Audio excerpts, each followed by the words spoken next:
হ্যাঁ গো, এটা আমারই দোকান। তাহলে একটা চিপসের প্যাকেট দাও দেখি।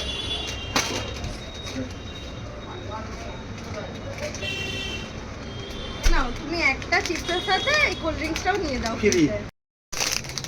কত হলো আমার? আরে বন্ধুত্বের মধ্যে টাকা কিসের, তুমি এমনিই নিয়ে যাও। থ্যাংক ইউ আসবে। হ্যাঁ, টাটা। দিদি, কালকে তুমি আমার দোকানে গেছিলে না, আজকে আমি তোমার দোকানে এলাম। আসো আসো আসো। তা শুনলাম নাকি তুমি জ্যাকেট তুলেছো নতুন, কই দাও দেখি একটা জ্যাকেট। এ নাও, নিয়ে যাও। এ নাও। কত হলো আমার? তোমার হয়েছে 2000 টাকা। বন্ধুত্বের মধ্যে আবার টাকা পয়সা কোথা থেকে এলো? ঠিক আছে, তুমি বলছো যখন, এ নাও।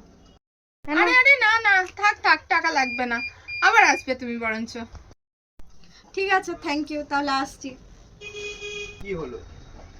কালকে ওর কাছ থেকে একটা 10 টাকার কুরকুরে খেয়েছি বলে আজকে ও 2000 টাকার মাল নিয়ে গেল ফ্রিতে। উফ, কি করলাম।